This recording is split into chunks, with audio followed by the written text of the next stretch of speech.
Hi, I want to give you a brief introduction to the power of the bass, how powerful the bass note is and its relationship to the naming of chords, and why it's important for you to be able to name chords and recognize relationships between the chord and the bass. In fact, some chords equal other chords or give you more rich sounding chords just by changing the bass, and I want to give you a brief example of that.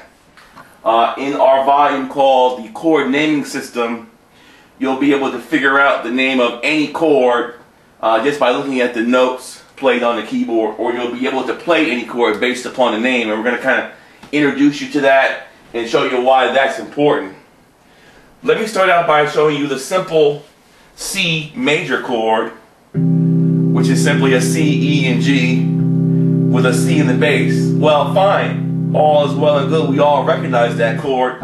We can hear that chord. But you know that chord, or those series of notes, C, E, and G, have many different names, and the voicing becomes quite richer when you change the bass. This simple C major chord becomes a, if we just change the bass to an E, which is part of that C major chord, it's no longer a C major chord. That chord is now an E minor sharp 5. And if we change the bass again to the G, it becomes a G6 sus. Don't let those names scare you, because with the chord naming system, after you go through that volume, you'll be able to name the chords no problem whatsoever. Now, why is that important? That's important because knowing that one chord equals another chord just by changing the bass, we see that just by changing the bass here, you know, we get a richer sound. Instead of the plain C chord here, we change the bass up to G, we get a richer sound. And that's even more prevalent when you start using advanced chords. Let me give you an example. Say, for example, you're playing Blessed Assurance. And we're going to talk about and focus on a chord that I'm going to play here on the A flat, when I'm on the A flat here, which is going to be a minor 9. So if we're playing Blessed Assurance, and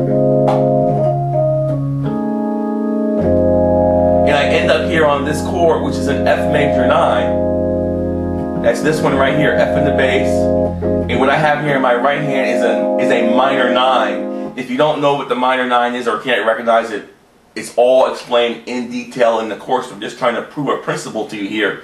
After you know how to name chords and the relationships between chords, you'll know that, hey, for example, whenever I have a minor 9 chord that I'm playing, I can play a more richer chord just by changing the bass.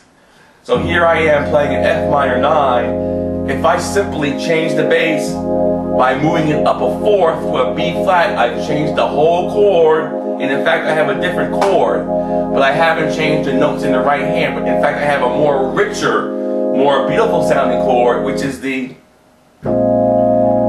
B flat 13 sus. Doesn't that sound a lot richer?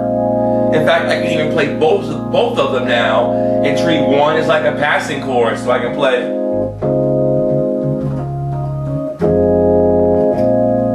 Okay, I got 2 chords in there. Like I said, that's why it's important for you to know that one chord equals another chord. Just simply change the bass and you can get more interesting sounds. Okay, on that same F, let me just go ahead and add a different passing chord and put 3 chords together. This is all part of the course. You'll be able to do this no problem. I just want to give you an example. Here I'm going from, here's a C as a passing chord. I'm going to insert an F, 9, F7 flat 9, to the F minor 9, to that B flat 13, which is going to give you a very beautiful sound when you do it all together.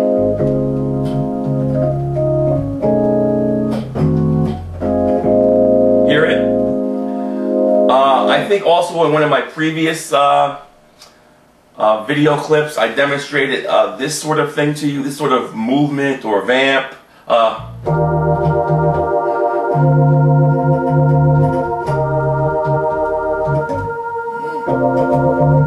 You'll notice there when I'm playing in my right hand, when I come down to the chord I play with the D flat in the bass.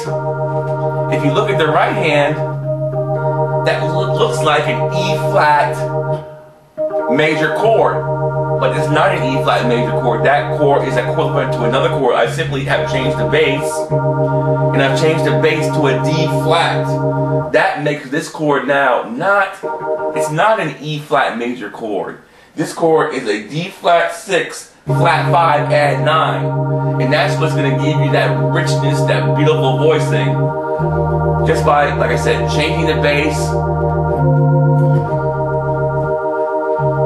You hear how that rings out?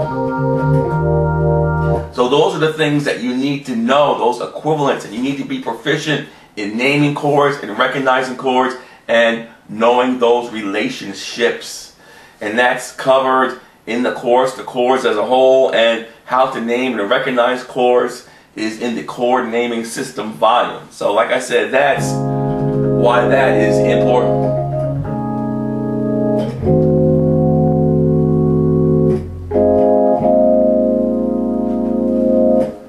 Thanks a lot.